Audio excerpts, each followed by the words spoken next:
Neat ದಳ್ಳೂರಿಯ ವಿಚಾರದಲ್ಲಿ ಈಗ CJP cockroach ಏನು ಹೋರಾಟವನ್ನ ಮಾಡ್ತು ಆ ನಿಟ್ಟಿನಲ್ಲಿ ಕೇಂದ್ರ ಈಗ ಸಭೆಯನ್ನ ಕರೆದು ಮಣದು ಈಗ ಬೇಡಿಕೆಗಳನ್ನು ಕೇಳಿಸಿಕೊಂಡಿದೆ.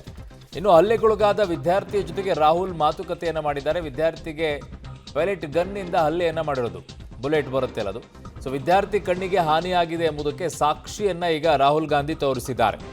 ಹಲ್ಲೆಗೊಳಗಾದ ವಿದ್ಯಾರ್ಥಿಯ ಜೊತೆಗೆ ರಾಹುಲ್ ಗಾಂಧಿ ಮಾತನಾಡಿದ್ದಾರೆ. ವಿದ್ಯಾರ್ಥಿಗೆ ಹಲ್ಲೆಯನ್ನ ಮಾಡಿದ್ದಾರೆ ಅನ್ನೋದನ್ನ ಈಗ ವಾಪಸ್ ಆ ಕಡೆನೂ ಶುರು ಮಾಡ್ತಾರೆ ಬಿಜೆಪಿಯವರು. ಪೊಲೀಸರಿಗೆ ಯಾವ್ಯಾವ ಏಟು ಬಿದ್ದಿದೆಯಲ್ಲ ಅವ್ರನ್ನೂ ಕರ್ಕೊಂಡು ಬಂದು ನಿಲ್ಲಿಸ್ತಾರೆ. ನೋಡಿ ಇಲ್ಲಿ ಹಿಂಗಾಗಿದೆ, ಇವ್ರು ಹೊಡೆದ್ರು ಅಂತ ಹೇಳಿ. ಇದು ನಿಲ್ಲೋದಿಲ್ಲ. ಅಲ್ಲಿ ನಿಜವಾದಂಥ ವಿದ್ಯಾರ್ಥಿಗಳಿಗೆ ಏಟು ಬಿದ್ದಿದೆ ಅಂತಂದರೆ ಯಾರು ಈ ರೀತಿಯಾಗಿ ಗಲಾಟೆಯನ್ನು ಎಬ್ಸಿದ್ರಲ್ಲಿ, ಯಾವಾಗ ಈ ಗಲಾಟೆ ಶುರುವಾಯಿತು, ಇದರ ಮೂಲ ಬೇಕಲ್ಲ. ಶಾಂತಿಯುತವಾದಂಥ ಪ್ರತಿಭಟನೆ ಆಗೋದೇ ಅನ್ನೋದೇ ಆದರೆ ಪೊಲೀಸರ ಮೇಲೆ ಹಲ್ಲೆ ಮಾಡೋಕ್ಕೆ ಕಲ್ಲನ್ನು ಹೊಡೆಯೋಕ್ಕೆ ಶುರು ಮಾಡಿ, ಪೊಲೀಸರ ವಾಹನಗಳನ್ನು ತಳ್ಳಕ್ಕೆ ಶುರು ಮಾಡಿ, ಕಲ್ಲುಗಳನ್ನು ಹೊಡೆಯೋಕ್ಕೆ ಶುರು ಮಾಡಿ, ಕಂಡು ವಾಹನಗಳಿಗೆ ಹೊಡೆಯೋಕ್ಕೆ ಶುರು ಮಾಡಿ, ಇವೆಲ್ಲ ಮಾಡುವಂಥ ಕೆಲಸವನ್ನು ಯಾರು ಶುರು ಮಾಡಿದರು? ಅದು ವಿದ್ಯಾರ್ಥಿಗಳಾ ಅಥವಾ ವಿದ್ಯಾರ್ಥಿಗಳ ವೇಷದಲ್ಲಿದ್ದಂತಹ ಪಕ್ಷದ ಕಾರ್ಯಕರ್ತರ? ಇವುಗಳಿಗೂ ಉತ್ತರ ಬರಬೇಕಾಗಿದೆಯಲ್ಲ.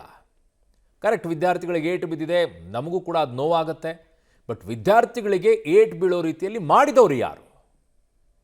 ಆ ಮಾಬಲ್ಲಿ ಗಲಾಟೆ ಮಾಡೋಕ್ಕೆ ಶುರು ಮಾಡಿದಂಥವ್ರು ಯಾರು?